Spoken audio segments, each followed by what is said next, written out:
So I want us to think deeply about this.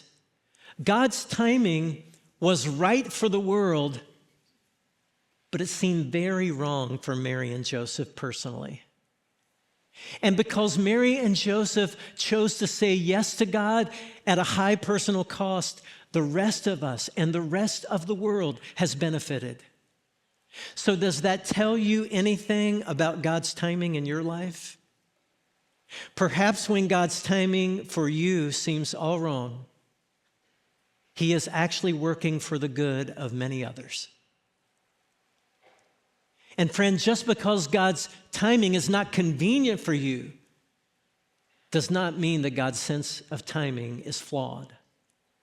As Romans 8:28 puts it, we know that God causes everything to work together for the good of those who love God and are called according to His purpose for them. For God knew His people in advance, and He chose them to become like His Son.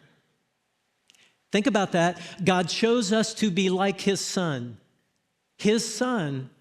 who suffered personally so that others could be blessed and so that the plans of God could move forward. His Son who prayed to His Father, let this cup of suffering be taken from me, if it's your will, who then learned that it was not God's will for Him to be spared that suffering. God has determined that we will be made into the image of His Son, the Son who waited, and the Son who had to wonder in His humanity at times about the timing of God. So friend, do you trust God's providence more than you trust your plans and your desires for yourself?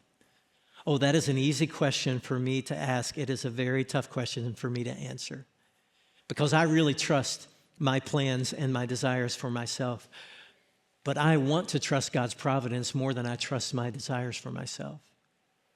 And I hope you do that as well, because if you do, God will work everything that happens to you together for good. Everything.